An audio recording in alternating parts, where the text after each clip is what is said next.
Avis vascular center మన దేశంలోనే the best varicose vein hospital. Welcome. నమస్తే Raja, most welcome. Most welcome. It's a very eventful day to have you in the studio. నాన్నగారితో పాటు నాకున్న travel, of course cinema పరిశ్రమలకు ఒక్కొక్కరికి ఒక్కొక్క సీతారామ శాస్త్రి గారు ఉన్నారు ఇండస్ట్రీలో. అలాగే నాకు కూడా చాలా మెమరీస్ ఉన్నాయి. ఎస్, నాకు సీతారామ శాస్త్రి గారు ఉన్నారు అందరిలాగే. వాళ్ళ అబ్బాయిగా నిన్ను ఇంటర్వ్యూ చేయడం, నీ కెరీరు, నీ అనుభవాలు, నీ జ్ఞాపకాలు ఇవన్నీ కూడా మా ప్రేక్షకులకి చాలా చాలా అపురూపమైనవి. అందుకని it is a great privilege for us to have you in the studio.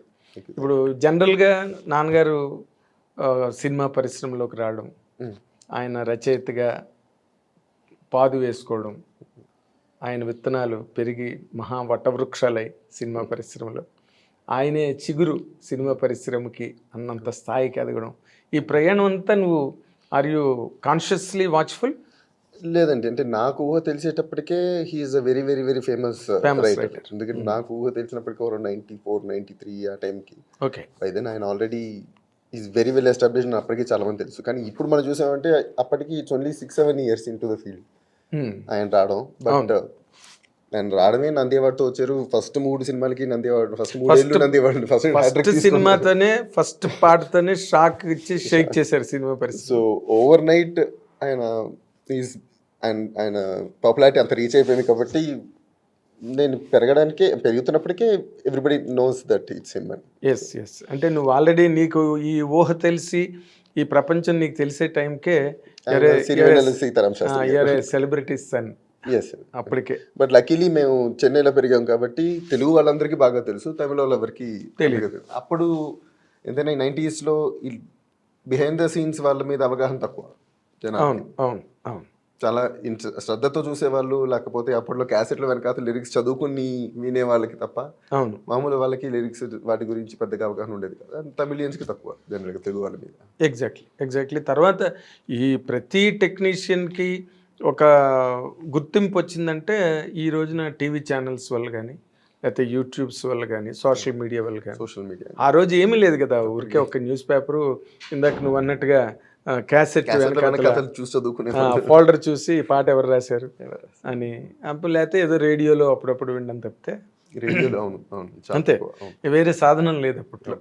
But ఆయన నీకు ఊహ తెలిసిన తర్వాత నువ్వు అంటే ఆయన సాహిత్యం, ఆయన తాలూకా ప్రాచుర్యం, రాదర్ ఆయన ఎస్టాబ్లిష్మెంట్, డైరెక్టర్లు అందరూ ఆయన దగ్గర వచ్చి కూర్చుని రాత్రులు పాట రాయించుకునేవారు. ఈ అనుభవాలన్నీ ఒక్కసారి నీకు తలుచుకుంటే నీకు ఏమనిపిస్తుంది ఈ రోజున? అంటే మాకు అవి అంత కొత్తగా ఉండదు, ఎందుకంటే మేము గ్రూ అప్ విత్ దట్, మేము పెరుగుతున్న చూస్తూనే ఉన్నాం. బట్ అంటే మోస్ట్ ఆఫ్ దీస్ డైరెక్టర్స్ మాకేంటంటే వాళ్ళ ఎర్లీ స్టేజెస్లో we use to spend a lot of time with them. వాళ్ళు వచ్చి నాన్నతో రాసుకునడానికి కూర్చున్నప్పుడు ఆయన రాసుకుంటూ ఆయన పాట మొదలెట్టేంత వరకు వెళ్తూ ఇంటరాక్షన్, మొదలెట్టిన తర్వాత ఎదుర్కొంటే ఎవరున్నారో కూడా ఆయన తెలియదు. సో వీళ్ళు కూడా కొంచెంసేపు కూర్చొని మమ్మల్ని పట్టించుకోవట్లేదు, సరే బయటకు వచ్చి వాళ్ళు సిగరెట్లో లేకపోతే కూర్చొని మాట్లాడుకోవడం, మాతో ముచ్చట్లు పెట్టుకోవడం చేసుకుంటున్నాం. సో మేము చాలా ఇంటరాక్షన్స్ ఆ డైరెక్టర్స్తో, కృష్ణవంశీ గారు కానీ, క్రిష్ గారు కానీ, we use to spend a lot of time with them in the initial stages of their careers. So అంటే we know them on a personal level they. ఒక లెవెల్కి వచ్చిన తర్వాత మైట్ బి వాళ్ళు పాట ఇచ్చి వెళ్ళిపోవడం, తర్వాత మళ్ళీ డిస్కషన్కో లేకపోతే ఒకసారి కరెక్షన్స్కో దానికో ఇంకో రావడం తప్ప ఎక్కువసేపు ఉండేవాళ్ళు కాదు. స్టార్టింగ్లో అయితే వాళ్ళు ఎక్కువసేపు టైం స్పెండ్ చేయడం వల్ల, అక్కడే ఉండి రాయించుకోవడం వల్ల మాకు బోలంత ఇంటరాక్షన్ ఉండేది. ఆదిత్య గారితో కానీ, వీణాదిత్య గారితో కానీ, వీళ్ళందరితో బోలంత పరిచయాలు ఉండి బోలంత మాట్లాడుకునేవాళ్ళు. So it was always fun to interact with them అన్నమాట. అవును, అంటే నార్మల్గా నాన్నగారు ఎక్కువగా ఆయన 98% ఆఫ్ హిస్ సాంగ్స్ ఆయన నైట్ టైంలోనే రాశారు. ఎప్పుడైనా 1-2 సందర్భాలు రాశారేమో, అవి కూడా లేవేమో కూడా నా డౌట్. ఉన్నాయి కానీ చాలా చాలా తక్కువ, మినిమల్ పర్సంటేజ్ ఉంటాయి అవి. నైట్ అంతా రాసి పగలంతా రెస్ట్ తీసుకునేవారు ఆయన ఆన్ మోస్ట్ అకేషన్స్. అసలు నాన్నగారితో గడపడానికి మీకు టైం దొరికిందా? అంటే మేము ఎదుగుతున్నప్పుడు అయితే బేర్లీ అండి, చాలా తక్కువ. బట్ అంటే మీరు ఇందాక అన్నట్టు ఆయన పాటలే మాకు ఒక గైడెన్స్ లాగా it always work, they always work with us. ఆయన పాటలతోనే మాట్లాడుకునేవారు. మాట్లాడుకునేవాళ్ళు అనమాట. సో అలాగే అలవాటు అయిపోయింది. ఎందుకంటే చిన్నప్పుడు ఆయనకి సినిమా ఫీల్డ్ లో వచ్చిన తర్వాత రాత్రి పాటలు రాస్తారని తెలుసు, కానీ ఆయన ముందు నుంచి కూడా ఎప్పుడు రాత్రి మెలుకునేవాడు. ఓ ఫస్ట్ నుంచి కూడా ఆయనకి ఎప్పుడు సాయంత్రం నుంచి రాత్రి అలా 3-4 వరకు ఆయన ఏదో థాట్ ప్రాసెస్ లో ఆయన రాసుకోవడమే అలవాటు. అవును. సో పాటలు కూడా అదే, ఆ టైంలో ఆ సైలెన్సే ఆయనకు బాగా హెల్ప్ అవుతుంది అనమాట. లోన్లీనెస్ ఆయన ఏకాంతాన్ని ఎంజాయ్ చేసినట్టుగా ఇంకెవరూ ఎంజాయ్ చేయలేరు. ఆయన ఏకాంతాన్ని మాక్సిమం ఎంజాయ్ చేస్తారు. సో హీ విల్ ఇంట్రోస్పెక్ట్ చేసుకోవడానికి, మాట్లాడుకోవడానికి, ఆలోచించుకోవడానికి అన్నిటికీ ఆయనకి అదే బెస్ట్ టైం అనమాట. So exactly. అందుకే ఆయన రచన, ఆయన రాయడం మొదలెట్టిన తర్వాత ప్రవాహంలో గెలిపోయేది. ఎక్కడ దాచుకుని 2-3 రోజుల తర్వాత రాద్దాం, దాన్ని మళ్ళీ సరిచేసి చరణాలు లెంత్లకి సరిచేసి ఇవ్వడాలు అవి ఏ రోజున లేవు. పెద్దగా ఉండవు. పెద్దగా కదా, ఎప్పుడూ లేవు. ఎందుకంటే I'm very thorough with his career. పాట మొదలెట్టారంటే వెళ్ళిపోయింది అనమాట. ఫస్ట్ ట్యూన్ లోపలికి వెళ్తుంది, తర్వాత సిచ్యువేషన్స్ లోపలికి వెళ్తాయి. వాటన్నిటికీ కిక్ స్టార్ట్ అవ్వడానికి ఒక 1-2 days పడుతుంది. అవును. బట్ ఒక్కసారి ఆ థాట్ ప్రాసెస్, అది ఆయన కూర్చుని రాసుకుంటున్న టైంలోనే కాదు సార్. ఆయన టీవీ చూస్తున్నా, ఒకసారి ఒక పాట స్టార్ట్ చేశాను, ఆయన టీవీ చూస్తున్నా, ఇంకెవరితో మాట్లాడుతున్నా, పడుకున్నా అదే రన్ అవుతూ ఉంటుంది. అవును. సో సడన్ గా ఒక్కోసారి ఏంటంటే రాత్రి పడుకున్నప్పుడు, మధ్యాహ్నం పడుకున్నప్పుడు ఒకసారి ట్రిగర్ అవుతుంది టాపిక్. ఆయన ఆ పాటకు ఒక హుక్ లైన్ దాకా ఒక హుక్ పాయింట్ దొరుకుతుంది. అది దొరికిన వెంటనే రెడీ అయిపోయి వచ్చేసి రాస్తారు. ఒక 1-2 hours పాట అయిపోతుంది. సో ఇప్పుడు ఆ హుక్ పాయింట్ దొరకడానికే ఆయనకి ఎప్పుడు టైం పడుతుంది. ఆ పాయింట్ దొరికిందంటే it will be done. Okay. ఇప్పుడు నార్మల్గా సంగీత దర్శకులకి పిల్లలు, లేకపోతే హీరోల పిల్లలు, డైరెక్టర్స్ పిల్లలు, ఇలాగ మన ఇండస్ట్రీ అంతా ఉన్నారు. వాళ్ళ ఫాదర్స్తో, రెస్పెక్టివ్ ఫాదర్స్తో వాళ్ళు నార్మల్గా గడపడానికి తక్కువ టైం ఉంటుంది. But they pride on their fathers celebrations, వాళ్ళ నాన్నగారు ఫాదర్స్ సాధించిన వాటి మీద ఒక గర్వం, ఒక ఆనందం, ఇవన్నీ ఉంటాయి. అసలు నాన్నగారి తాలూకా అచీవ్మెంట్స్ యాజ్ ఎ రైటర్ తలుచుకున్నప్పుడు, లేదా ఆ పర్టికులర్ టైం పీరియడ్లో నీ ఫీలింగ్స్ ఎట్లా ఉండేవి? Like everybody else very proud sir, obviously very proud. But అంటే ఆయన ఎప్పుడు కూడా only restricted to family type కాదు. ఆయన జగమంత కుటుంబం రాశారంటే he actually meant it. So అన్నీ అందరితోనూ షేర్ చేసుకుంటారు. So his success or his every achievement is always shared with everybody. So అందరం కలిసే షేర్ చేసుకుంటాం.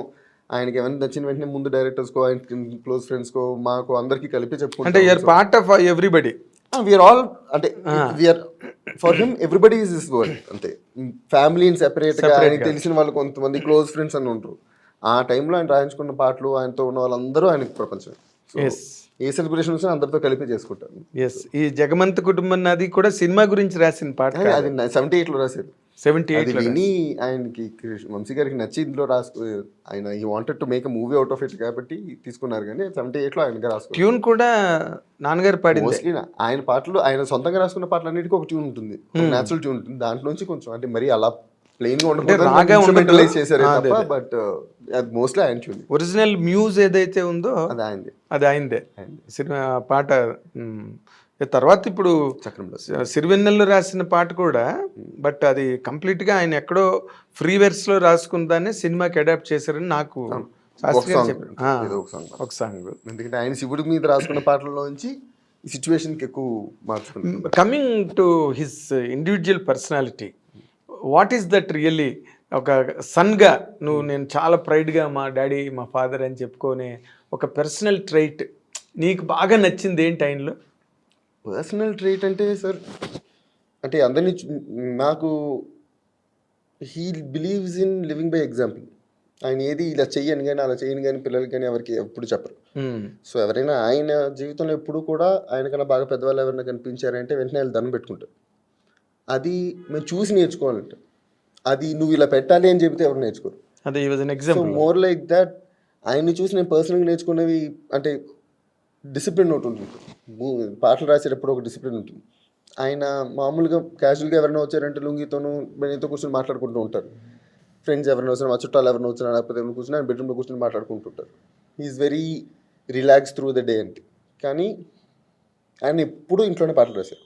అవును, ఎప్పుడు ఇంట్లోనే హోటల్స్లో అంటే ఒకవేళ అవుట్ ఆఫ్ స్టేషన్ వెళ్ళినప్పుడు, లేకపోతే మణిరత్నం గారు పిలిచినప్పుడు, చెన్నైకి వెళ్ళినప్పుడు, ఇలా కొన్ని సిచ్యువేషన్స్ లో తప్ప he prefers to right it in his house.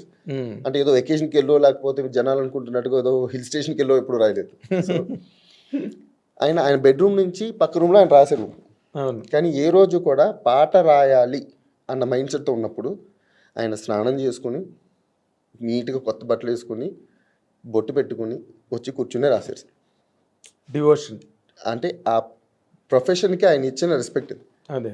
మామూలుగా వచ్చి కూర్చుని మాట్లాడుకోవడానికి లేకపోతే దేనికైనా ఎలా స్నానం చేయకుండా వచ్చి కూర్చుంటారేమో, కానీ పాట రాయాలి అని అనుకున్నప్పుడు ఇంతవరకు నేను చూసిన 40 ఏళ్లలో ఐ నెవర్ సీన్ హిమ్ క్యాజువల్గా వచ్చి ఏ రోజు రాయలేదు. ఓకే. అని రాయాలి అనుకున్నప్పుడు మాత్రం స్నానం చేసుకుని నీట్గా కొత్త బట్టలు వేసుకుని బొట్టు పెట్టుకుని వచ్చి కూర్చుని రాస్తారు. ఓకే. సో అంటే what I learn from that is for a profession he never took it for granted. దానికి ఒక రెస్పెక్ట్ ఇవ్వాలి అంటే దానికి రెస్పెక్ట్ ఎప్పుడు ఇచ్చారు. అది ఒక డివోషనల్ గా ఉంది కెరీర్ పట్ల. ఎందుకంటే పక్క రూమ్లో ఎలా వచ్చి రాశారో ఎప్పుడు రాశారో ఎవరు పట్టించుకోరు కదా. ఆయన ఇచ్చి పాట తీసుకుని వెళ్ళిపోతారే తప్ప అవును, ఇది ఎవరికీ తెలియదు. సో బట్ ఆయన ఏ రోజైనా దానికి వాల్యూ ఇవ్వాలన్నప్పుడు దానికి వాల్యూ ఇచ్చేది. సో అది ఏ రోజు ఆయన క్యాజువల్స్ వెళ్ళి ఏదో ఒకటి రాసేస్తే సరిపోతుంది కదా అన్నట్టుగా ఏ రోజు అనుకోరు. ఓకే. పెన్ మీద పేపర్ పెట్టాలంటే ఆయన అలాగే వస్తారు. ఇన్ జనరల్ గా తీసుకుంటే in general perspective any busy professional are బిజీగా ఉండే వ్యక్తికి కుటుంబానికి సంబంధించిన కొన్ని ఇష్యూస్ బాగా నెగ్లెక్ట్ అవుతాయి. ఇన్ జనరల్గా వాళ్ళు దేనిలోని పార్టిసిపేట్ చేయలేరు, ఎక్కడికి టైం స్పెండ్ చేయడానికి ఫ్యామిలీతో వెళ్ళలేరు, ఇవన్నీ నార్మల్గా ఉండేవి. బట్ నాన్నగారు అట్లాగే ఉండేవారా మీతో ఎప్పుడైనా టైం గడపడానికి గట్రా? ఆయన మాతో టైం స్పెండ్ చేయాలి అనే ఆలోచన మాకు ఎప్పుడు రాలేదు. ఎందుకంటే అది ఎప్పుడు చిన్నప్పటి నుంచి that entire aspect my mom took over. అంటే మాకు చిన్నప్పటి నుంచి కూడా ఎప్పుడు ఆయన మోస్ట్ ఆఫ్ టైం ఆయన ఏం స్కూల్ చదువుతున్నా కూడా తెలియదు. ఎవరిని వచ్చి అడిగినా కూడా ఏ స్కూల్లో ఏ క్లాస్ అడుగుతూ ఉంటారు అనమాట. So he is always in his world. కానీ మా పేరెంట్స్ టీచర్ మీటింగ్ కానీ అంటే ఎవ్రీథింగ్ ఆవిడ చూసుకున్నారు. అంటే అంత తక్కువ ఇంటరాక్షన్తో ఆయన ఎదుర్కొంటూనే ఉండేవారు. బట్ అంత తక్కువ ఇంటరాక్షన్ ఆయన మీద ఒక రెస్పెక్ట్, ఆయన రాసే పాటలకు ఒక వాల్యూ, లేకపోతే ఆయనకి ఒక అంటే జస్ట్ నాన్న అంటే ఒక భయం కాదు, ఒక భక్తి ఉండాలి, ఒక ఇష్టం ఉండాలి, ఒక ప్రేమ ఉండాలి, గౌరవం ఉండాలి. ఇవన్నీ మా అమ్మ చెప్పకుండా చెప్పింది. అది ఎలా చెప్పిందో ఆవిడకి తెలుస్తుంది, మీకు కూడా తెలీదా? అది ఎవరికీ తెలియదు కదా సార్. అంటే అది అంటే దట్స్ హౌ చెప్పబడ్డ పార్టీ కదా, చెప్పబడ్డం. కానీ అది చెప్పలేదు, అది ఇమిడ్చింది అంతే, అది అలా దూర్చింది అంతే. తెలియకుండా ఆయన మీద అంటే జస్ట్ మా నాన్న అంటే ఒక భయం ఉండాలి అనే కాదు, ఒక రెస్పెక్ట్, గౌరవం మీరు అన్నట్టుగా అవన్నీ ఉండడానికి మా అమ్మే కాదు. So she made sure that we know what he is without lot of interaction with him. చాలా బాగుంది. ఇప్పుడు నార్మల్గా అమ్మ చెప్పే మాటలే నా ఫాదర్ గురించి, ఎందుకంటే because entire house hold responsibility అంతా. ఎప్పుడు మమ్మల్ని తిట్టలేదు, ఆయన ఎప్పుడు మమ్మల్ని కొట్టలేదు, కానీ ఒక భయం పెడుతుంది, నాన్నకి చెప్తాను అంటుంది. ఆయన అంటే మాకు ఎలా అంటే ఆయన్ని డిస్టర్బ్ చేయడం ఎందుకు అన్న భయం ఉండేది, కానీ ఆయన ఏమైనా అంటారేమో అని భయం ఎప్పుడు లేదు. అంటే బట్ ఇనిషియల్ డేస్లో when you are very young as a child or a little adolescent ఏజ్కి వచ్చిన తర్వాత అయినా అసలు do you ever know is a legend అన్నది ఎప్పుడైనా తెలుసా మీకు? లెజెండ్ అనేది అది ఆల్ త్రూ తెలిసిందే, తర్వాత తెలిసింది. లేదంటే ఆయన లెజెండరీ అనేది ఫస్ట్ సినిమా నుంచి ఆయన అలాగే ఉండేది కదా. So it's never that no ఆయన క్వాలిటీ రోజు రోజుకి పెరిగింది లేదు. ఆయన క్వాలిటీ ఫస్ట్ నుంచి ఒక స్టాండర్డ్లోనే ఉంది. It was never down. ఆయన ఎప్పుడు పాట రాసినా డౌన్ అన్న ప్రశ్నే లేదు. అంటే ఫస్ట్ డే నుంచి కూడా ఆయన క్వాలిటీ స్టాండర్డ్ లోనే పెట్టుకున్నారు తప్ప ఒక ఇంప్రూవ్ అయ్యారు, ఇంకా బెటర్ అయ్యారు అని చెప్పడానికి లేదు. ఎందుకంటే మొదటి రోజు నుంచి కూడా ఆయన ఆ స్టాండర్డ్ లో ఉన్న పాటలే ఇచ్చారు. ఆయనకు నచ్చితేనే, ఆయనకి స్టాండర్డ్ లో ఉన్న పాటలు ఇవ్వడం కానీ, లేకపోతే ఆయనకి ఇచ్చిన పాటలని ఆయన ఆ స్టాండర్డ్ కి తీసుకెళ్ళడం కానీ జరిగాయి. ఆయనకు వచ్చిన పాటల్ని ఆ స్టాండర్డ్ లో రాసినట్టుగానే ఆయన రాస్తేనే ఆయన ఇచ్చారు బయటికి. So it was never one step down also. ఆయన మొదటి రోజు నుంచి కూడా ఒక లెజెండరీగానే రాశారు. And he always state that way. So అంతే, సిరివెన్నెల సినిమా స్టార్టింగ్ దగ్గర నుంచి ఆయన సిరివెన్నెల సీతారామ శాస్త్రి అయిపోయారు. సో ఇంకా ఆ తర్వాత నుంచి అంటే ఓహో ఇప్పుడు now he is into legendary status అని చెప్పడానికి కొత్తగా వచ్చింది అన్నది మాకు ఎప్పుడు. But for you to realise it must taken some time. మాకు మెయిన్ మోస్ట్లీ హైదరాబాద్, చెన్నై నుంచి హైదరాబాద్కి వచ్చిన తర్వాత వీ స్టార్ట్ రియలైజింగ్ మోర్. ఎందుకంటే తెలుగు వాళ్ళు ఎక్కువ ఇది అవ్వడం ఉండడం. ఎందుకంటే అప్పుడు జనరల్గా ఎవరైనా అడిగినప్పుడు their reactions would be very different then what be receive in Chennai. So ఇక్కడ వాళ్ళని ఉండి అవునా అంటారు, చాలా మంది నమ్మరు, ఒప్పుకోరు, కాదంటారు. ఏది దేనికి? మీ శశిగారి అబ్బాయి అంటే నిజంగానా అయితే నువ్వు అబద్ధాలు చెప్తా అంటారు. సో లైక్ ఆ విషయంలో అబద్ధాలు పబ్లిక్ అపీరెన్స్ ఎప్పుడు లేదు కదా, ఉండదు. But there too much. అంటే వాళ్ళకి ఏంటంటే ఒక కామన్ మ్యాన్కి సో అండ్ సో ఒక పెద్ద లెజెండరీ సన్ డైరెక్ట్గా వాళ్ళకి ఎదురవడం అనేది జనరల్గా వాళ్ళకి డే టు డే థింగ్ కాదు కదా. So it takes time for them to digest. అదే వాళ్ళు ఎక్కడో ఉంటారు, ఒక లెజెండ్స్ అన్న ఒక సెలబ్రిటీస్ అన్న. అంటే డే టు డేలో ఇవి అంటే మాకు కొంచెం దీనివల్ల ఆయన వల్ల మాకు ఇది అలవాటు అయింది అనమాట. సో ఆయన జీవన విధానం బట్టి మీకు అలవాటైన విషయం. బట్ ఆ అమ్మ పాయింట్ ఆఫ్ వ్యూకి వస్తే ఈయన తాలూకా ఈ అంటే ఊపిరి సలపని కార్యక్రమాలలో అమ్మ ఎప్పుడైనా ఇబ్బంది పడ్డ రోజులు ఉన్నాయా? అంటే నాకు నాన్నని చూసి ఎన్నో విషయాలు నేర్చుకున్నాను సార్, బట్ అమ్మని చూసి ఇంకా ఎక్కువ నేర్చుకున్నాను. My mom is bigger teacher for me than my dad. ఎందుకంటే షీ హ్యాడ్ మీ, అంటే ఐఎమ్ ద థర్డ్ కిడ్, అంటే అక్క తర్వాత అన్నయ్య తర్వాత నేను. She had me by 21 and education only 10th వరకు చదివింది. సో బట్ అది అనకాపల్లిలో తెలుగు మాత్రమే వచ్చు. 22కి చెన్నై వచ్చేసాం. మా అమ్మ 22 ఇయర్స్కి చెన్నై తీసుకొచ్చేసారు ముగ్గురు పిల్లలతో పాటు. ఆయన పాట రాసుకుంటూ ఉండేవారు. మా అమ్మే మమ్మల్ని స్కూల్కి జాయిన్ చేయడం, ట్యూషన్కి జాయిన్ చేయడం, అక్కడ కూరగాయలు తెచ్చుకోవడం, సూపర్ మార్కెట్లు అన్నీ మా అమ్మే అక్కడ వచ్చి రాని భాషతో మేనేజ్ చేసుకునేది. సో ఇట్స్ అంటే ఇప్పుడు మనం అనుకున్నాం అంటే ఇప్పుడు మనం సడన్గా ఏదైనా ఊరు వెళ్ళాలంటే అక్కడ ఎవరు తెలుసు, ఎవరన్నా ఉన్నారా, ఎవరన్నా తెలిసిన వాళ్ళు ఉన్నారా, అరేంజ్ చేస్తారేమో, ఎవరైనా పికప్ చేసుకుంటారేమో, అక్కడ మన ప్లేస్ తెలియదు కదా అని ఇప్పుడు మనం ఆలోచిస్తాం. ఇంత సోషల్ అవేర్నెస్ వచ్చిన తర్వాత అప్పుడు సడన్గా ఆ జనరేషన్ వాళ్ళు ఊర్లు దాటేసి ఫ్యామిలీని తీసుకుని ఎలా వెళ్ళిపోయేవారో ఊహిస్తేనే నాకు it be very it's surprising for me. Just అంటే మన స్టోరీస్ చాలా మంది వింటుంటాం కదా, మా పై జనరేషన్ వాళ్ళే మాక్సిమం మైగ్రేట్ అయిన వాళ్ళు ఊర్లలోంచి, చిన్న చిన్న ఊర్లలోంచి సిటీలోకి వచ్చిన మేజర్ పీరియడ్ అది. అవును, 70s 80s.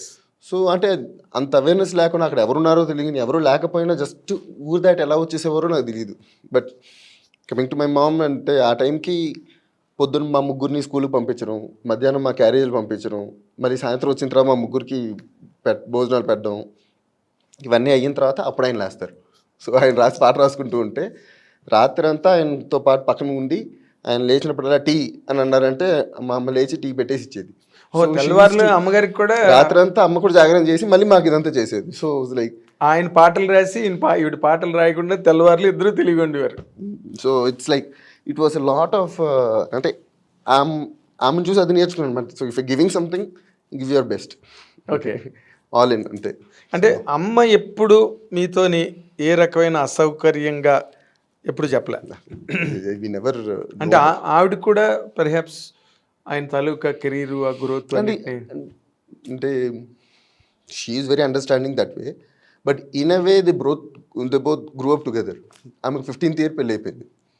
So 15th year పెళ్ళి అయింది అంటే దే ఆల్మోస్ట్ లైక్ కలిసి పెరిగినట్టే. ఆయన మైండ్ సెట్, ఆయన క్యారెక్టర్, ఆయన పర్సనాలిటీ, ఆయన ట్రైట్స్ అన్నీ ఆవిడకి it's a part of her life. So it's not something that no adjust అవ్వాలి, దీనికి నేను అర్థం చేసుకోవాలి అని కొత్తగా ఆవిడకి తెలియదు. She grew up with it అంతే. Group with him, they grew together. They grew into each other. So అది అర్థమైపోతుంది వాళ్ళకి. అంటే పోనీ అట్లీస్ట్ ఒక did you ever see that the stroke of a pride husband అంత గొప్ప రచయిత? మా అమ్మకి కొంచెం అది ఉందిలేండి, అంటే ఆయన ఒకరే ఎవరో కాదన్నట్టుగానే ఉంటుంది. సో అంటే ఆయన ఒకరే రైటర్, ఆయన బెస్ట్ రైటర్, ఇంక దేని డిస్కషన్ లేదంటుంది. ఒప్పుకోదు. ఇలా డిస్కషన్ ఎప్పుడైనా ఇంటి దగ్గర వస్తుండేదా మీకు అమ్మకి? అంటే ఇంకెవరైనా బాగా రాశారు ఆ టైప్లో రాదు, కానీ ఇంకా అవును రాస్తే ఈయన రాయాలి కదా బెస్ట్ పాట, ఇంక వేరే డిస్కషన్ ఏముంది అన్నట్టుగా ఫర్ గ్రాంటెడ్ అంతే. గ్రాంటెడ్ అంతే, granted only one best writer. There is no debate on that. అంతే, there is no debate, there is no discussion అంతే. డిస్కషన్ లేదు. అంటే నార్మల్గా మనం ఎవ్రీ వాక్ ఆఫ్ లైఫ్ తీసుకుంటే ఫాదర్ ఏం చేస్తాడో పిల్లలు అదే ట్రాక్లోకి వెళ్తారు. ఒక లాయర్ కొడుకు లాయర్ అవ్వడం, ఒక డాక్టర్ కొడుకు డాక్టర్ అవ్వడం, ఇవి కామన్గా మనం సొసైటీలో చూసే ఒక ఫీచర్ జనరల్గా. బట్ మీరెవ్వరూ కూడా రచన రంగంలోకి రాకపోవడానికి కారణం ఏదైనా ప్రత్యేకమైన కారణం ఉందా? అంటే కారణాలు మేము చాలా చెప్పచ్చు సార్, కానీ I believe it is a gift. అది స్కిల్ కన్నా ఆయనకి అది గిఫ్ట్ అనే అంటాను. సో అది ఆయన 17-18 ఇయర్స్కి కాకినాడలో 2 లైబ్రరీలో ఉన్న బుక్లన్నీ చదివేశారు. అక్కడ పెద్దగా కాకినాడలో ఆయన చదవని బుక్ లేనంతగా చదివేశారు. అవన్నీ ఆయన గిఫ్ట్కి ఇన్పుట్, ఆయన ప్రాసెస్ చేసుకుని అవన్నీ మనం వినే పాటలే అవుట్పుట్ అని అనుకుంటా. సో ఆ గిఫ్ట్ అది మనం ప్రాక్టీస్ చేస్తే వచ్చేది కాదు, అది I mean very very happy to not get into that. ఓ ఎందుకంటే ఆయనతో ఆ వైట్ ఎలిఫెంట్తో మనం కంపేర్ చేసుకోలేము ఆయనతో. వైట్ సో అది ఎంతైనా అది కంపాషన్ అవుతుంది. సో అది అందరూ రాకపోవడం is good for us. But అంటే గిఫ్ట్ నాకు రాలేదు. ఒక స్ప్రీ అన్నది ఉంటుంది నార్మల్. అంటే మేము రీజన్స్ చెప్పాలంటే మేము చెన్నైలో పెరిగాము. సో మాకు అక్కడ తెలుగు లేదు. సో అక్కడ హిందీ కానీ తమిళ్ కానీ నేర్చుకోవాలి. సో అందులోంచి మాకు ఇంత భాష పరిజ్ఞానం లేదు. సో తెలుగులో మాట్లాడడం మా ఇంట్లో వాళ్ళకి అలవాటు కాబట్టి అలా మాట్లాడుకోవడం తప్ప. అదే మన మదర్ టంగ్ తెలుగు కాబట్టి ఇంట్లో మాట్లాడండి. అంటే అంత గ్రామర్ కానీ అంత వెకాబులరీ కానీ మాకు లేదు. సో అంటే ఆ ప్రాక్టీస్ కూడా వచ్చే అంత ఇంటరాక్షన్ మాకు ఎవరితోనూ లేదు. సో మా అమ్మ she was taking care of us అవి దాంతో ఆవిడ సరిపోయింది. ఆయన పాట రాయడంతో సరిపోయింది. సో మాకు బయట ఇంటరాక్షన్ అంతా తమిళ వాళ్ళతోటి. అవును. సో ఇరుగు పొరుగు అంతా తమిళే కాబట్టి సో అంటే దాని గురించి భాష మీద అంత అవగాహన రావడానికి టైం కుదరలేదు. పెంచుకోవడానికి అది అసలు ఆ వాతావరణమే. ఆ వాతావరణం కానీ అంత ప్యాషన్ కానీ ఆ టైంకి it was not like that. Okay. ఆ వాతావరణం కుదరలేదు అంతే. అంటే అమ్మ మీ కెరీర్ పాయింట్ ఆఫ్ వ్యూలో అంటే నాన్నగారిని ఒక ఎగ్జాంపుల్గా తీసుకుంటే మదరు మీకు ఎప్పుడు అంటే మీరు ఇది చేస్తే బాగుంటుంది అది చేస్తే బాగుంటుంది ఎప్పుడు? షీ నెవర్ గైడెడ్ ఆర్ అంటే she never directed us what to do. చదువుకోవాలి ఫస్ట్. అమ్మకి అయితే ముందు చదువుకోవాలి. ఏం చేసినా అనవసరం, ముందు చదువు ఫినిష్ అయ్యింది. తర్వాత ఇంకేది ఎలా పోతావు పోతుంది. సో ముందు డిస్కషన్ దేని గురించి వచ్చినా కూడా ముందు నువ్వు చదువు ఫినిష్ చేయి, ఇంజనీరింగ్ ఫినిష్ చేసిన తర్వాత ఇంకేమైనా, అప్పటి వరకు ఇంకేం డిస్కస్. ఆ తర్వాత నువ్వు ఏం చేసుకుంటావు చేసుకో. సర్టిఫికేట్ చేతిలో ఉంటే సర్టిఫికేట్ చేతిలో ఉన్న తర్వాత నువ్వు ఏమైనా చేసుకో. So that's what she wanted. Okay. నాన్నగారు కూడా ఎప్పుడు చెప్పారు? నాన్నగారు అంటే మళ్ళీ అదే ఆయన ప్రొఫెషన్ చేసినట్టుగానే ఏది చేసినా సరిగ్గా చెయ్యి, లేకపోతే చేయకు. అంటే ఏదైనా సరిగ్గా చేయి అంటారు. నేను రెండోది నేను తీసుకున్నాను, లేకపోతే చేయకపోవడం better. All in or nothing. So ఆయన చూసి నేర్చుకున్నది అది, మా అమ్మని చూసి నేర్చుకుంది అదే. Okay.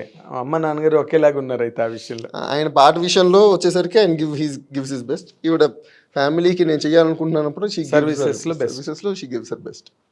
So what is your best in return to them?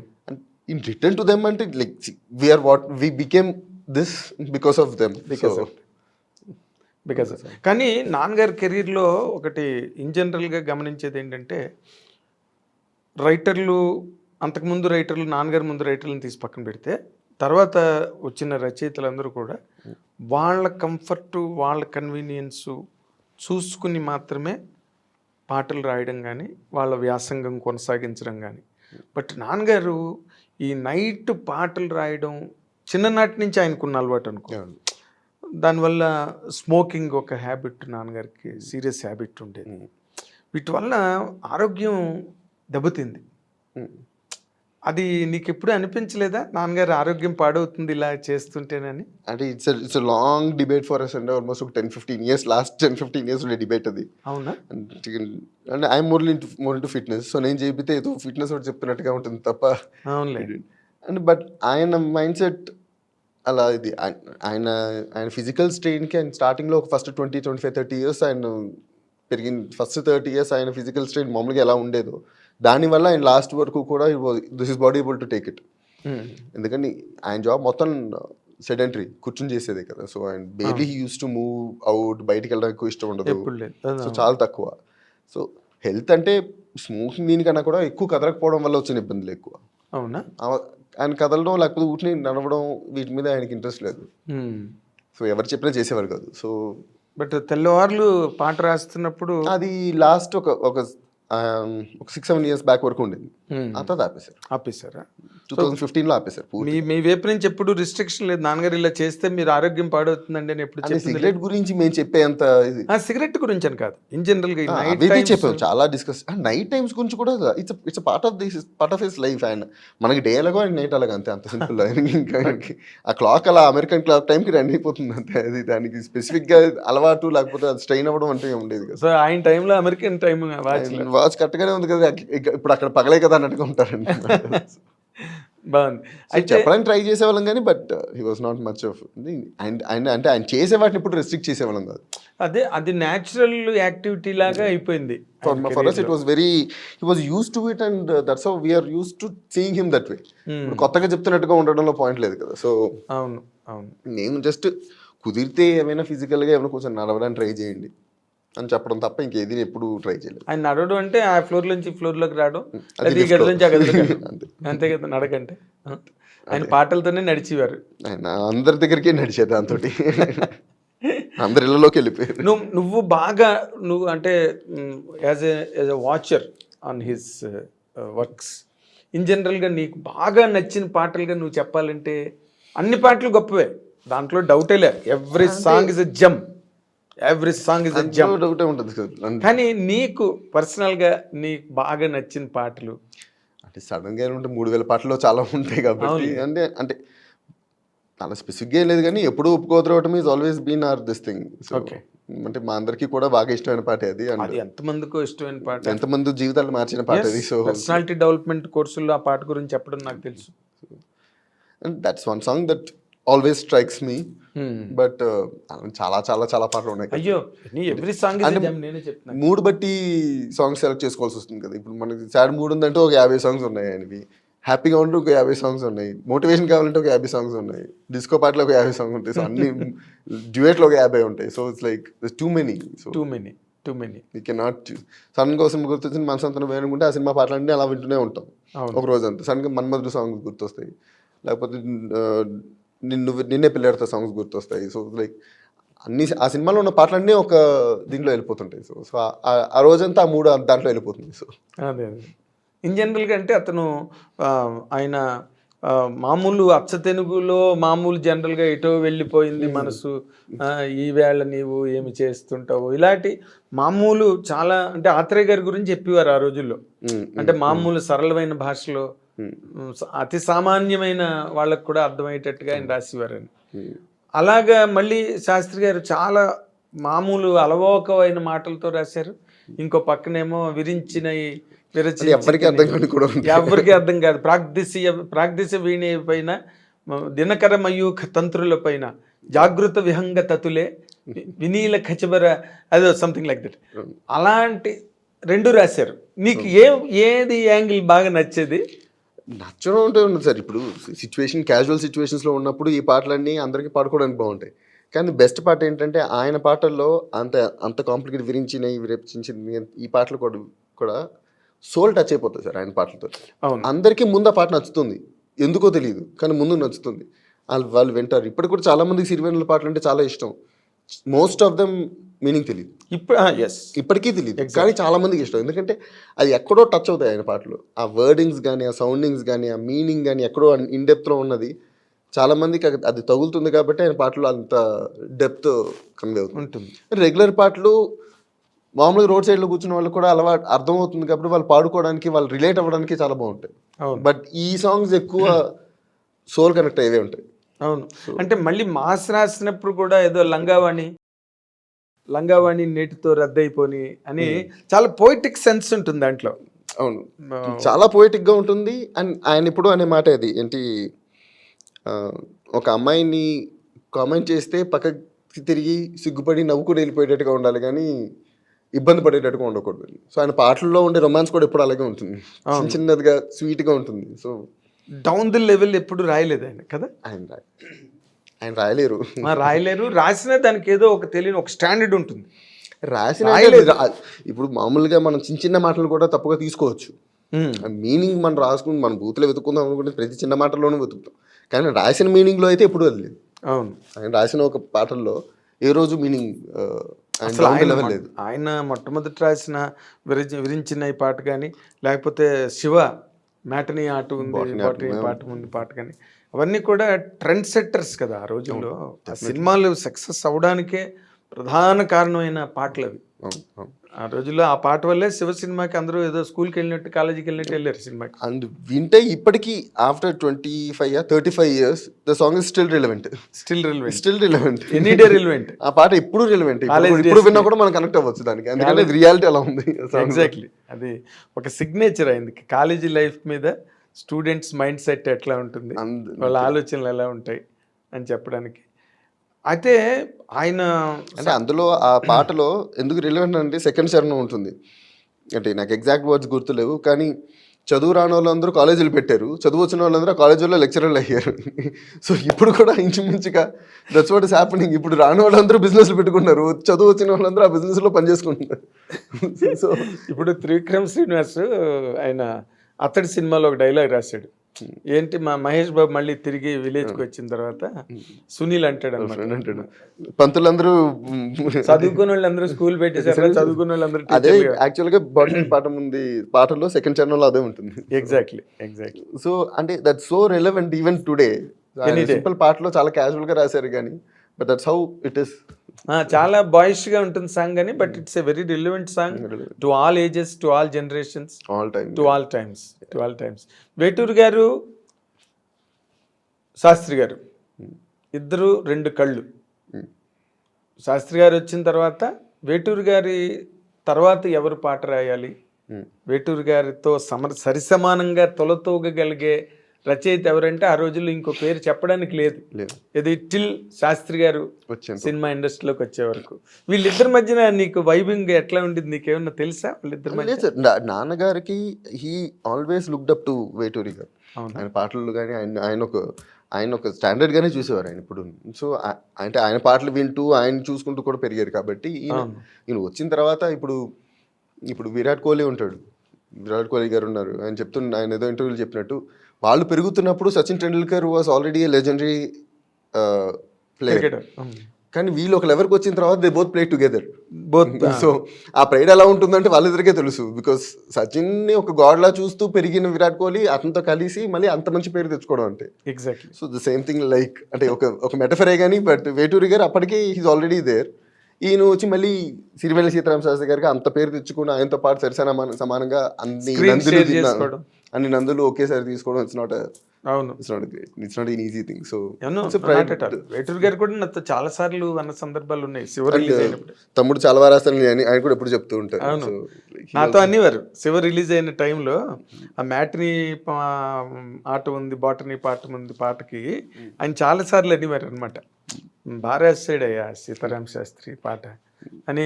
ఆయన ఎప్పుడో కారులోని 1-2 సందర్భాల్లో పెట్టిన సందర్భాలు కూడా ఉన్నాయి ఆ పాట. మేము ఉస్మాన్ రోడ్లో కారులో ట్రావెల్ అవుతున్నప్పుడు వేటూరు గారు ఈజ్ ఆల్ ది వైల్ ఒక బ్రదర్లీ ఎఫెక్షన్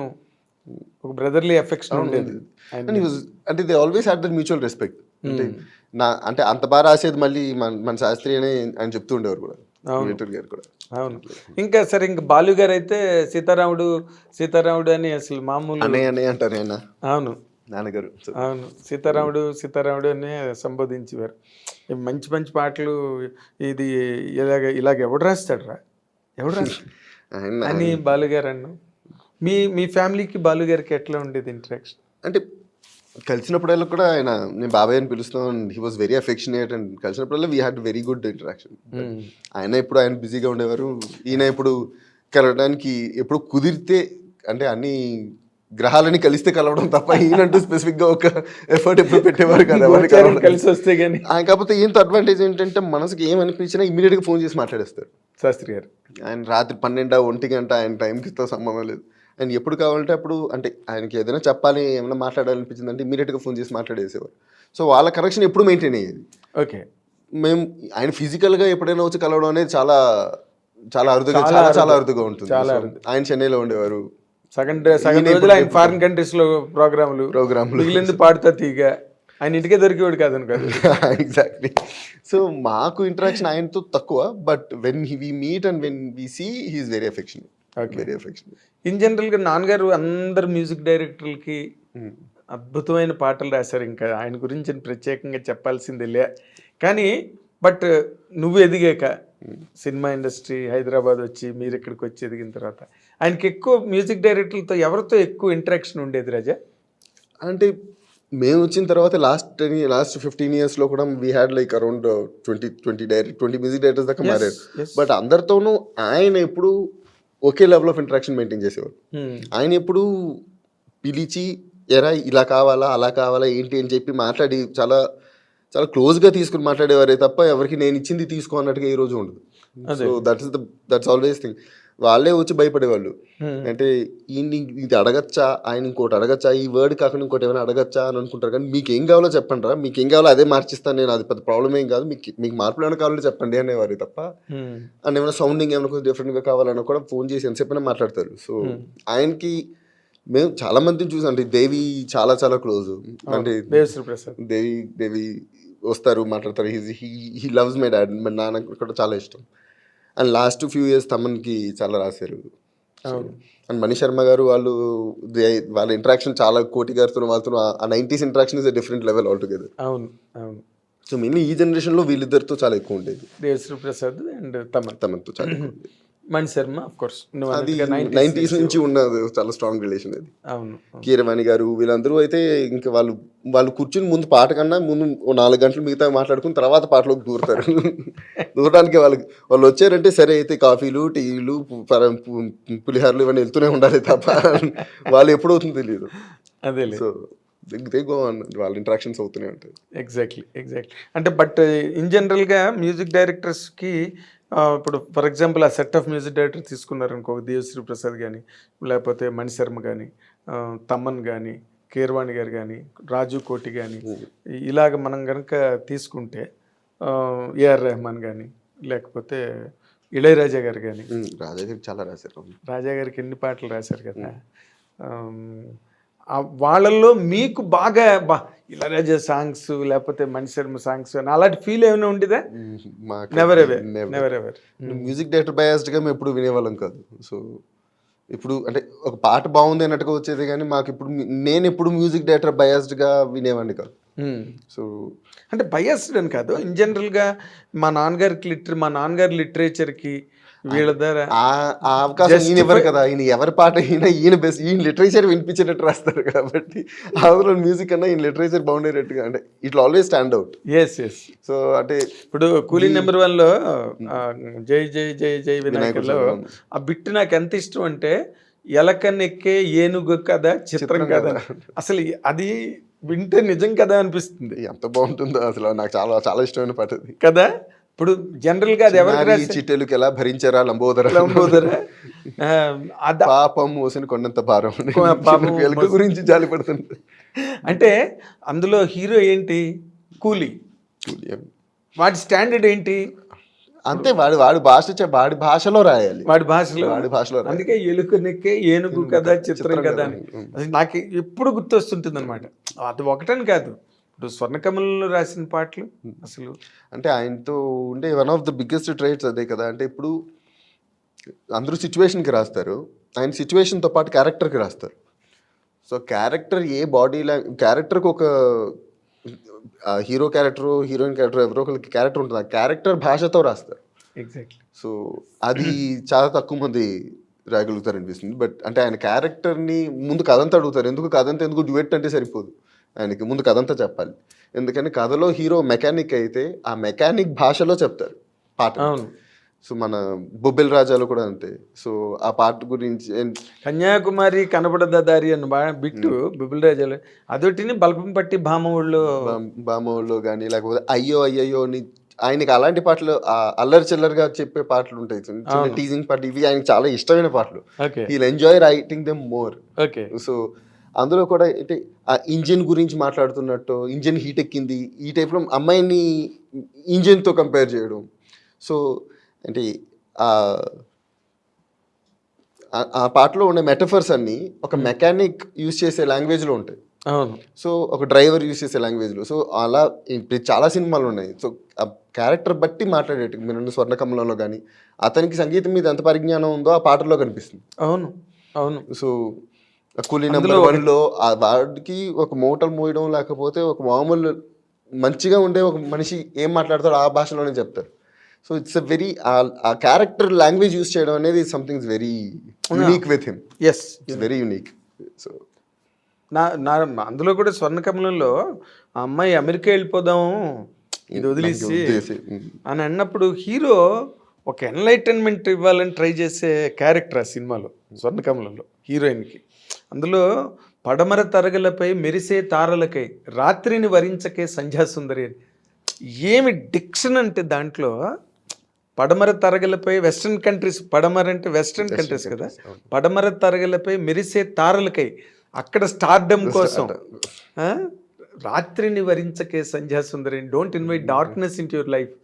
ఏం అసలు అలా అసలు ఆ పాటలు వింటే తన వేళ్లే సంకెళ్ళై నడవలేని మొక్కల ఆమనికై ఎదురు చూస్తూ ఆగిపోకు ఎక్కడ, అంటే నిత్య సత్యాలు, జీవన వాస్తవాలు, కఠోర సత్యాలని అంత కమనీయంగా చెప్పడం, అది ఆ సిచ్యువేషన్కి బ్లెండ్ ఆ సిచ్యువేషన్కి సరిపోయినట్టుగా గల్లు గల్లు గల్లు మన పాటగా. ఆయన ఫిలాసఫీ కూడా అదే, ఆయన ఐడియా కూడా అదే. ఇప్పుడు పాటలు రాసేటప్పుడు సిచ్యువేషన్ సెట్ అవ్వాలి, బట్ పాట ఇండివిజువల్గా వినేటప్పుడు they should also mean something. Yes, literature should tell something to people who are listening అని చెప్తారు. సో మీరన్నది ఇప్పుడు దానికోసం డోంట్ ఇన్వైట్, నువ్వు don't go for unnecessary fame in your life అని చెబుతున్నట్టుగా ఉంది ఆ పాట. సో సేమ్ థింగ్, అంతే. అది ఆ సిచ్యువేషన్ పక్కన పెట్టేసిన the song itself means something. Yes, so that's what he believes in. జనరల్గా ఇప్పుడు ఎవరికైనా అది వర్తిస్తుంది. ఈ రోజున అమెరికా వెళ్ళిపోయి ఏదో చేద్దాం అనుకుంటుంటే అక్కడ అమెరికాలో ఎన్ని పాటలు పడాలి, ఏ విధంగా పడాలి అన్నదానికి ఒక అవగాహన లేకుండా చాలా మంది అమెరికా వెళ్ళిపోయిన సంతోషాలను వదులుకుని వెళ్తున్నారన్న విషయం అర్థం చేసుకోవడానికి కష్టం. ఎస్, అది సర్వకాల సర్వావస్థలకి సూట్ అయ్యే చరణం నాకు ఎప్పుడూ గుర్తొచ్చేది అనమాట. కానీ మీరు చిల్డ్రన్గా ప్రైడ్గా ఫీల్ అవ్వాల్సిన మూమెంట్ ఆయన కెరీర్లో ఒకటి ఉంది, మీరు నోటీస్ చేసలేదు, నాకు తెలియదు. ఆయన తెల్లవారు నీకో స్వామి, ఆ పాట నంది అవార్డుకి వెళ్ళింది. వెళ్తే వాళ్ళు నంది అవార్డు కమిటీలో గుమ్మడి గారు ఉన్నారు. ఈజ్ అ హైలీ స్కాలర్డ్ పర్సన్, గుమ్మడి వెంకటేశ్వరరావు. వాళ్ళందరూ అది అన్నమయ్య కీర్తన, దీనికి కాంపిటీషన్కి ఎందుకు వచ్చింది, అది శృతిలైల్లో పాట అని చెప్పి పక్కన పెట్టారు. అది పక్కన పెడితే తర్వాత మళ్ళీ ఎవరో అదేంటి ఇది శాస్త్రి గారు రాసిన పాట అని చెప్తే గానీ కీర్తన అనుకున్నారు అప్పటి వరకు, అన్నమయ్య కీర్తన అని పక్కన పెట్టారు. ఈ కాంపిటీషన్లోకి ఇది రాదు కదా అన్నమయ్యదని. దట్ వాజ్ ఈ స్టాండర్డ్, అన్పారలల్డ్ స్టాండర్డ్. అది ఎవరో చెప్పారు, అంటే I don't know how much of this is true, కానీ 86-87లో ఫస్ట్ సిరివెన్నెల 86కి 87కి కూడా నంది అవార్డులు వచ్చాయి. 88లో కూడా నంది అవార్డు ఇస్తూ ఉంటే ఎందుకు ఇంకెవరికైనా ఇవ్వండి, ఆయన కాకుండా ఇంకెవరికైనా ఇవ్వండి అని అప్పుడు కమిటీ ఎవరు చెప్పారంట. సో కమిటీ వాళ్ళందరూ రీసెర్చ్ చేసి వచ్చి, సార్ ఈ ఇయర్లో వచ్చిన ఫస్ట్ 10 బెస్ట్ సాంగ్స్ ఇవి, ఈ 10 ఈయనే రాశారు, ఇది కాకి ఈయనకి ఇవ్వకూడదని అనుకుని మీరు 11వ బెస్ట్ సాంగ్కి ఇస్తానంటే ఇంకెవరికైనా ఇవ్వండి, బట్ ఫస్ట్ 10 ఈయనే రాసినవి. సో మీరు ఏ పాటని కాదని చెప్పి, మీరు ఈ 10 పాటలు కాదని చెప్పి 11వ పాటకి బెస్ట్ పాటని ఇస్తారా అంటే, సరే అయితే ఆయనకే ఇవ్వండి అని చెప్పి మరి 3వది ఫస్ట్ వస్తున్న హ్యాట్రిక్ అనేది ఆయనకే వచ్చింది. Yes, exactly, must happened. ఎందుకంటే ఒక ప్రవాహంలాగా వచ్చి ఒక వేటూరి అనే ఒక పెద్ద మహావృక్షం దగ్గరికి వచ్చి నిలబడి తన ఉనికిని, తన అస్తిత్వాన్ని, తన సాహితీ ప్రమాణాలని అన్నిటినీ ఎస్టాబ్లిష్ చేసుకుని నిలబడ్డం అంటే మాటలు కాదు. ఆయన అవతల మాస్ సాంగ్స్, అవతల శంకరాభరణాలు, సాగర్ సంగమాలు అసలు ఎరగదీసేస్తున్న టైం ఇది శాస్త్రి గారు ఇండస్ట్రీకి వచ్చిన టైం. అప్పుడు నీకు అసలు ఆ పాయింట్లు నీకు మీరు ఎప్పుడైనా ఎవరు తెలియదు. బట్ కొన్ని వింటుండేవాళ్ళం అనమాట ఆయన చెప్తున్నప్పుడు, లేకపోతే ఇంకెవరు చెప్తున్నప్పుడు కొన్ని చిన్నవి ఆ టైంలో ఆయన. ఎందుకంటే ఆయన ఆయన కోసం రాసుకున్న సాంగ్లకిను ఆ డ్యూయెట్లకి సంబంధం లేదు. అదేంటి ఈ హీరోయిన్ తుప్పల దగ్గరికి వెళ్ళి పాటలు పాడుకుంటుంటారు ఈ టైప్లో, అంటే అక్కడికి ఎందుకు వెళ్ళి పాటలు పాడుకోవడం, మామూలుగా పాడుకోవచ్చు కదా అనేవారంటే. లేదు సార్, ఈ పాట సిచ్యువేషన్కి పాట రావాలంటే ఆ తర్వాత ఆయన క్యాసెట్లు కొనుక్కొని అవి విని, కానీ ఈయన మార్క్ వచ్చేటట్టుగా ఈయన రొమాన్స్ని whatever he believes in దాన్ని మళ్ళీ తీసుకురావడానికి పాటలు రాసి ఇచ్చేవారంట. సో అంటే హీ లెర్న్డ్ ద క్రాఫ్ట్.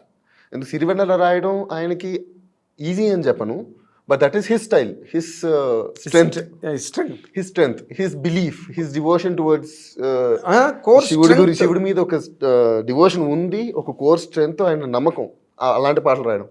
కానీ ఒక డ్యూయెట్, ఒక నార్మల్ ఈజీ గోయింగ్ డ్యూయెట్ రాయడం అనేది ఆయనకి అసలు అంటే ఏంటో తెలియదు.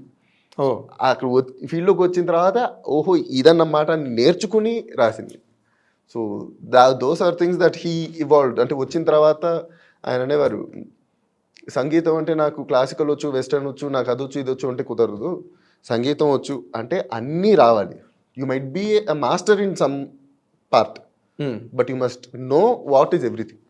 అంటే లాటిన్ అవ్వచ్చు, ఏదైనా అవ్వచ్చు, అన్నిటి మీద ఒక అవగాహన ఉండాలి. అది కానీ specialization could be in a particular section. అవును. బట్ అన్నిటి మీద నాకు ఇది ఒక్కటే వచ్చు, నేను ఒకటే తెలుస్తుంది అంటే కుదరదు అనేవారు. సో అలా సాహిత్యం అంటే మొత్తం ఏ పాట అయినా రాయగలగాలి, అందుకని నేను అన్నీ రాస్తానని అనుకుని రాసేదే తప్ప నాకు ఇవే వచ్చు నేను ఈ పాటలు మాత్రం రాస్తాను లిమిట్ చేసుకోకూడదు అని. బట్ మీరు ఇంకోటి గమనించాల్సింది ఏంటంటే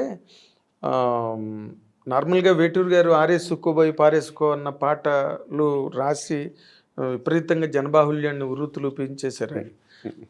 శాస్త్రి గారు మ్యాక్సిమం ఒక ఎక్స్టెంట్ వరకు ఎక్కడి వరకు వచ్చారంటే బలపం బట్టి బామ ఒళ్ళో ఈ నేర్చుకున్న ఆ పాటలతోనే ఈయన అంత స్టార్డంలోకి వెళ్ళారు. నెవర్ గేవ్ ఈజీగా ఏదో ఒకటి రాసేస్తే సరిపోతుంది ఎప్పుడు ఆయన నమ్మింది, ఆయన రొమాన్స్ అని నమ్ముకుంటే రొమాన్సే రాస్తే, కానీ హీ నెవర్ గేవ్ లస్ట్. రాస్తే రొమాన్సే రాశారు కానీ హీ నెవర్ గేవ్ శృంగారం రాశారు కానీ దానికన్నా తక్కువ స్థాయి రాయలేదు. నమ్మలేదు, రాయలేదు, నమ్మలేదు, రాయలేదు, రాయరు. 3 పాయింట్లు కరెక్ట్ 100%. అండ్ మోర్ ఇంపార్టెంట్లీ ఎవరితో అయినా కూర్చుని వినుకునేటట్టుగా ఉండాలి అని నమ్మకం. ఈ పాట అబ్బాయిలు మాత్రమే వినాలి, ఆ పాట అమ్మాయిలు మాత్రమే వినాలి, ఈ పాట పెద్దవాళ్ళు ఉన్నప్పుడు వినకూడదు, ఇలాంటివి ఉండాలనుకో. ఏ పాట అయినా ఎవరితో అయినా కలిపి వినగలగాలి కదా అంటారు. సో అవును, అదే చెప్తున్నా కదా ఇందాకలా. ఆయన మ్యాక్సిమం మాస్ సాంగ్ రాయాలంటే లంగావాణి నెట్తో రద్దయిపోయి అది వీళ్ళు సినిమా వాళ్ళు అది మాస్ సాంగ్, ఒక ఫోక్ సాంగ్, మన లాస్ట్లో వచ్చే హీరో హీరోయిన్ డ్యూయట్ లాగా పెడుతున్నాం అని పెట్టిన సాంగే తప్ప అంటే దాంట్లో ఉండే సాహిత్యం చాలా బ్యూటిఫుల్గా ఉంటుంది. అవును. సో ఆయన రాసింది ఎప్పుడు అలాగే రాశారు, ఆ సిచ్యువేషన్లో అలా ఉంటుంది కానీ, బట్ సిచ్యువేషన్లో వినడానికి అది లాస్ట్లో ఒక ఐటమ్ సాంగ్ లాగా పెట్టుకున్నాం అని అనుకుంటారే తప్ప the same beautiful romantic duet అది అంతే. అవును. ఇప్పుడు ఇండస్ట్రీ కూడా ఒక డైరెక్టర్లు కానీ ప్రొడ్యూసర్లు కానీ శాస్త్రి గారిని ఎప్పుడు ఇబ్బంది పెట్టిన సందర్భాలు ఉన్నాయా? ఇలా రాయండి అలా రాయండి అని అడిగిన సందర్భాలు? అంటే పేరు నాకు గుర్తులేవు కాబట్టి చెప్పకపోవడం ఇంకా మంచిది, నాకు గుర్తులేదు కాబట్టి ప్రాబ్లమే లేదు.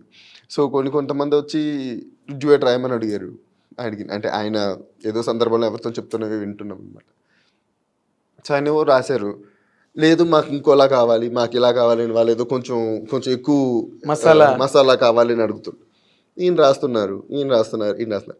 ఈయన మంచివి ఆయన బాగున్నాయి అనిపించేవి 100 వర్షన్స్ ఇస్తారు కానీ మనకు కావాల్సిన 1 వర్షన్ కూడా ఎవరు ఆయన అని చెప్పేసి ఆయన 1 వర్షన్ తీసుకుని వెళ్ళిపోయారు.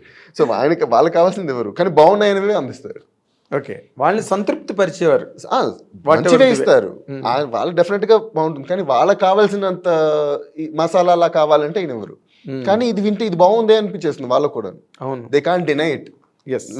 కానీ వాళ్ళు అనుకున్నది వేరు, వచ్చేసరికి అవుట్పుట్ వేరే ఉంటుంది. But it's always a better quality. అదే అనుకుని వచ్చింది ఒకటి, పొంది వెళ్ళింది ఇంకోటి, కానీ quality and satisfaction are the same. But ఆయన ఎప్పుడు అంటే పాటలు వదిలేసిన సందర్భాలు ఉన్నాయా?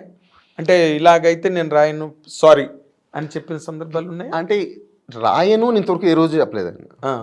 అంటే కొన్ని సినిమాలకి ఇది నేను అక్కర్లేదు లేరా, మీకు కావాల్సిన మాస్ సాంగ్స్ లేకపోతే ఐటమ్ సాంగ్స్ లాగా కావాలి, దీనికి మీకు ఎవరి చేత రాయించుకోండి పర్వాలేదు అని చెప్తారు. నేను 1-2 సార్లు చెప్పారే తప్ప, when he was very busy with something and if someone wants it very urgently, but he never said no.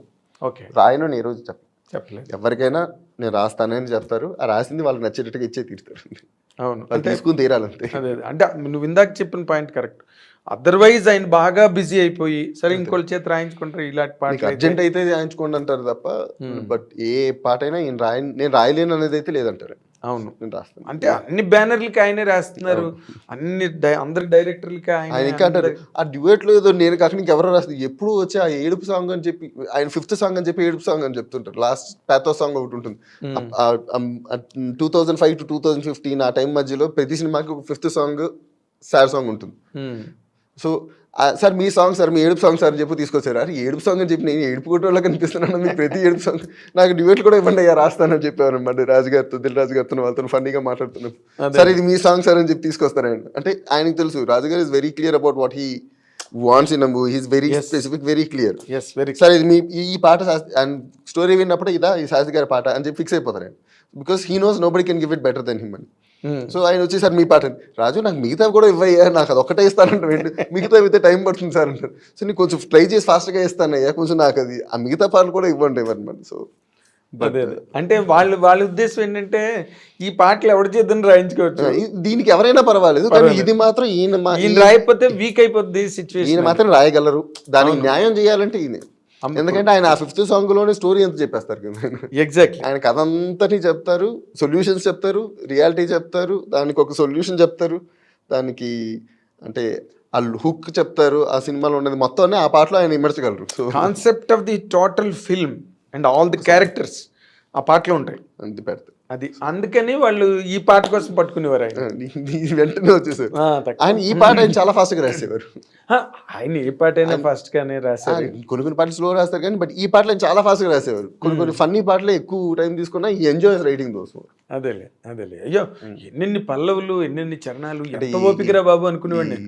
గాయం సినిమాలో నైజాంపూరి ఆ పాట కానీ, కిక్ సినిమాలో పాటలు కానీ, వీటికే హీ ఎంజాయ్స్ మోర్. అదే కొంటిగా ఉండేవి, ఫన్నీగా ఉండేవి, కొంటిగా అన్నమాట. కరెక్ట్. అవి ఎక్కువ ఎంజాయ్ చేసి రాసేవారు ఆయన. అంటే he of course rights all the song the same standard, but వాటికి వర్షన్స్ రాసుకుని ఇలా రాద్దాం అలా రాద్దాం అని చెప్పి చూసి అంటే ఆయనకి సరదా కదా, సరదా ఫన్ ఉంటుంది ఆ పాట లిరిక్ లో. ఇప్పుడు హెవీనెస్ రాయడం లేకపోతే ఒక లవ్ సాంగ్ రాయడం ఇవన్నీ ఒక ఎత్తు అయితే, అవి చిన్న ఎంటర్టైన్మెంట్ ఇస్తాయి రచయిత, ఫన్నీగా ఉండి ఆ మాటలు రాయడం. అది వీళ్ళతో ఇంటరాక్షన్ ఉంటుంది, ఎక్కువ మాట్లాడతారు. ఇప్పుడు ఈ పెద్ద పెద్ద పాటలు అయితే ఇంటరాక్షన్ ఏమి ఉండదు. ఈయన ఇచ్చింది వాళ్ళు తీసుకుని వెళ్ళడం తప్ప వాళ్ళు ఇంటరాక్ట్ చేసే అంత స్థాయి ఇదేంటి లాగా అనేది ఉండదు కదా, అది డిస్కస్ చేయలేరు వాళ్ళు కూడా. చేయలేరు. పైగా ఈయనంటే ఒక గౌరవ భావం. మనం ఈరోజు గురు పూజ చేస్తున్నట్టుగా గురువు గారు అన్న టైప్ లో మళ్ళీ ఆయన ఎంచడం ఏంటి, ఆయన పాటలు తప్పులు అన్న ఆయన అలా ఎప్పుడు తీసుకునేవారు కాదు. కానీ ఆయన ఇది తప్పులు ఉంచుతున్నట్టు కాదు, ఆయన వాళ్ళకి ఇంకోటి కావాలి ఇద్దాం. తప్పు ఆయన దానిలో తప్పించడం ఏంటి తప్పు మాట. కానీ ఇప్పుడు ఆయన దాంట్లోనంటే వీళ్ళు ఇంకొంచెం సరళంగా కావాలనో లేకపోతే ఇంకొంచెం దీని మోతాదు పెంచి కొంచెం ఏదో అలాంటివేవో అడగడం తప్ప బాగా ఇది తప్పు అని శాస్త్రి గారి సాహిత్యంలో చెప్పాను కెపాసిటీ. తప్పు గురించి కాదు. అంటే ఇంకో చోట ఎలా ఉండేదంటే ఆయనతో డిస్కషన్, ఇంకో డైరెక్టర్ ఎవరో వచ్చి ఈయన వర్షన్స్ ఇచ్చేవారు.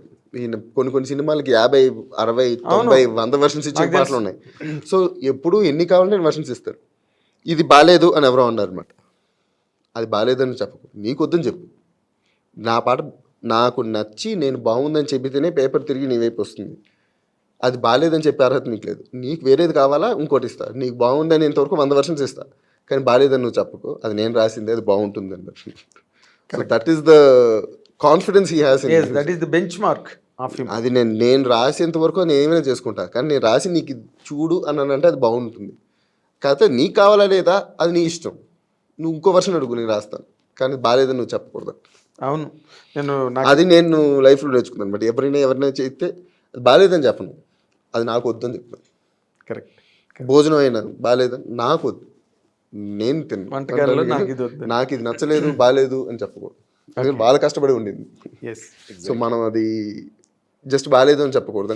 అంటే it's a different thing, but everything is a learning. So అది ఎలా అప్లై చేయాలనేది మన చేతిలో ఉంటుంది. That helps. ఏదో ఒక యాంగిల్లో జీవితానికి ఉపయోగపడేదే అవుతుంది తప్పితే ఇంకో రకంగా దానివల్ల ఇబ్బంది ఏం లేదు కదా నేర్చుకోవడంలో. బట్ ఇందాక నువ్వు చెప్పినట్టుగా ఇప్పుడు నాకు ఇది వద్దు అన్న మాటకి ముగ్గురు మనగాళ్ళ సినిమాకి ఒక సాంగ్కి నాకు తెలిసి 80 పల్లవులు రాశారు. నాకు తెలిసి ప్రకాష్ స్టూడియోలో 80 పల్లవులు రాశారు. ఆయన రాఘవేంద్ర అయితే ఓవర్ నైట్ ఇచ్చేవారు. రాఘవేంద్ర అయితే షెల్ షాక్ అనమాట. నాతో అన్నారు, ఎన్ని పల్లవులు రాశారయ్యా శాస్త్రి గారు అని. అలాగా మనుషుల్ని స్టన్ చేసేవారు ఆయన. నాకు అలా వర్షన్స్ గుర్తున్నవి అంటే ఈయనకి రామ్ గోపాల్ వర్మ గారు చాలా ఎక్కువ వర్షన్స్ ఇచ్చేవారు. అంటే ఆ సిచ్యువేషన్కి అలా ఆయనకు ఫ్లోలో వస్తుండేవి, ఇచ్చుకుంటూ పోయేవారు. నాకు బాగా గుర్తున్న ఫస్ట్ది నువ్వే కావాలిలో అనగనగా ఆకాశం ఉంది. సో దానికి కూర్చుని విజయభాస్కర్ గారు కూర్చునేవారు, త్రివిక్రమ్ గారు కూడా వచ్చేవారు. సో వాళ్ళు 50, 60, 70 వర్షన్స్ రాసేస్తే నేను ఎంచుకోలేకపోతుంది చెప్పి అప్పుడు విజయభాస్కర్ గారు త్రివిక్రమ్ గారిని పిలిస్తే ఇద్దరు కలిసి కూర్చుని ఇది త్రివిక్రమ్ గారు డిసైడ్ చేశారు అనమాట. మొత్తానికి ఈ ఫ్లో ఇలా పెట్టుకుందామండి, ఇది చాలు, మీరు ఇంకా రాయకండి అని చెప్పి. సో ఆయన అని నేను రాసినవి అన్నీ బాగున్నాయి, మీకు ఏది కావాలంటే తీసుకోవాలని చెప్పేసి పక్క వెళ్ళిపోతారు ఈయన.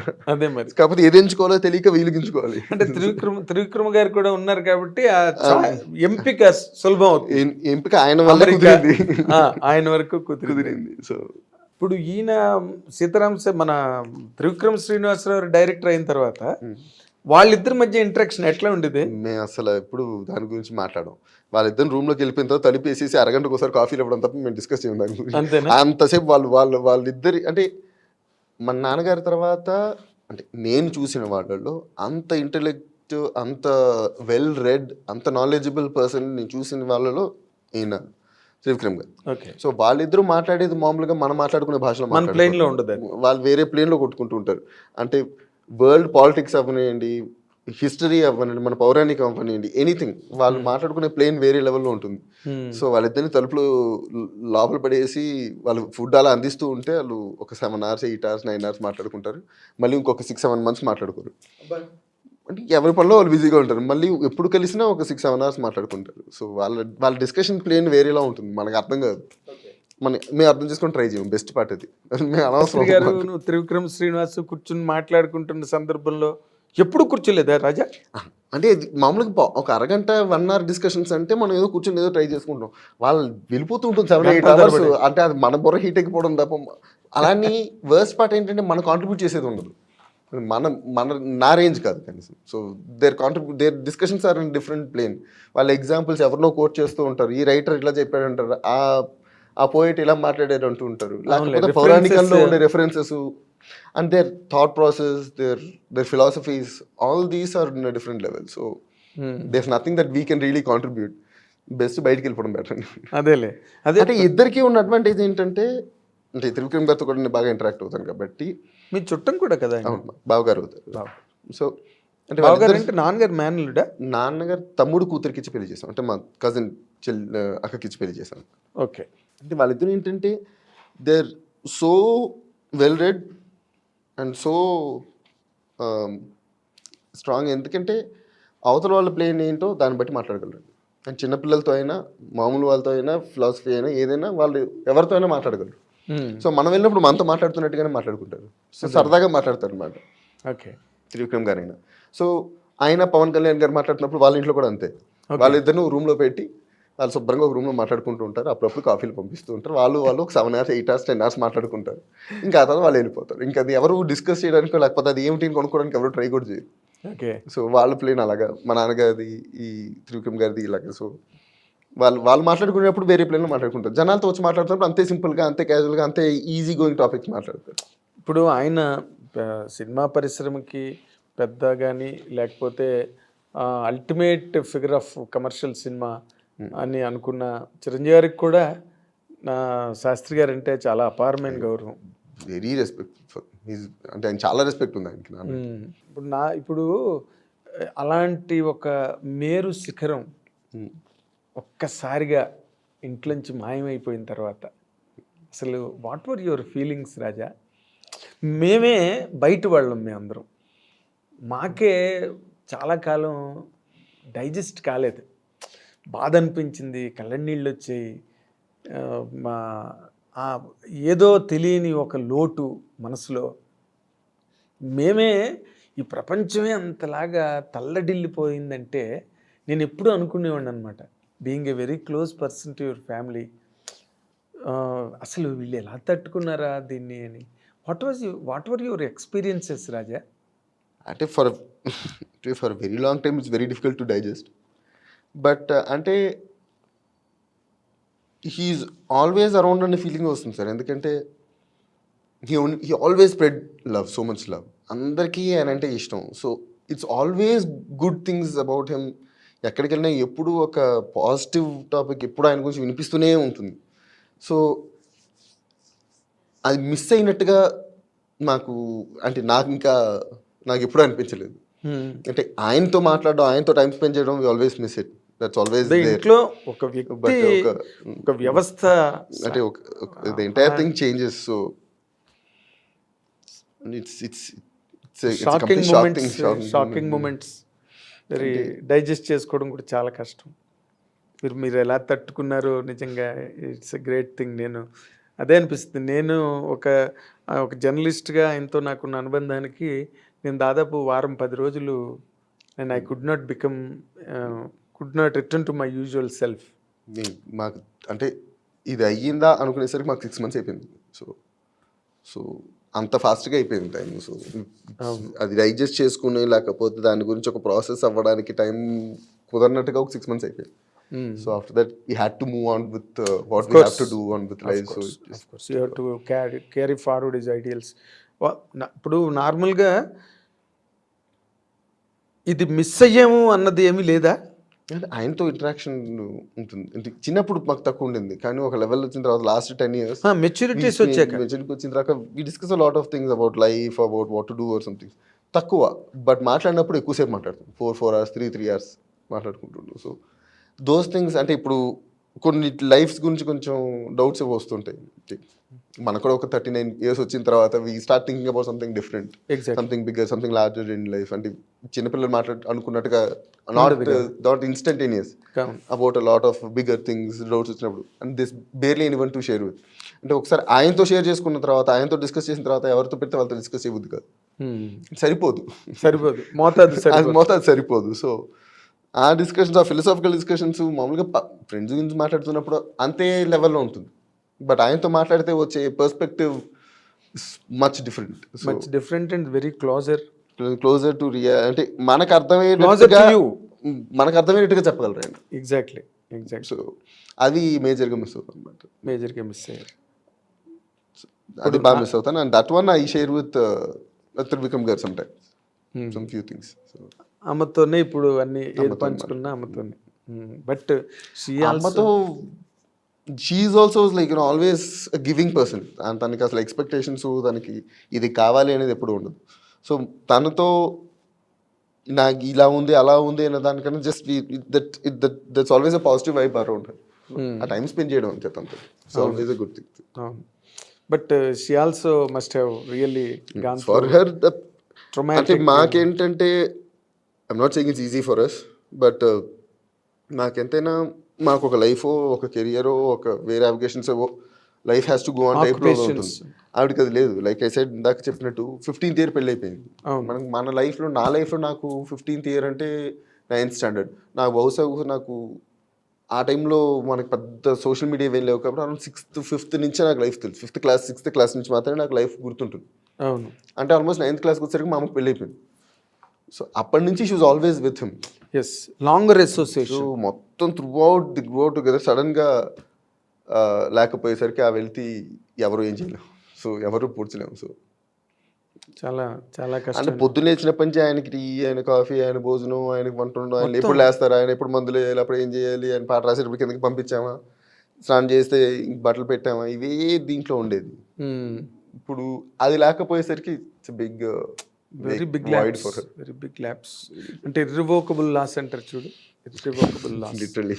బట్ మీకు ఎప్పుడు తెలిసింది మా నాన్నగారు తాలూకా హెల్త్ కంప్లీట్గా హోప్లెస్ అయిపోయింది and it is very difficult to return అన్నది ఏదైనా ఉందా, లేకపోతే నో ఈ మే రికవర్ అన్న ఆల్మోస్ట్ లాస్ట్ 2 days 3 days వరకు మాత్రం అలాగే ఉండింది.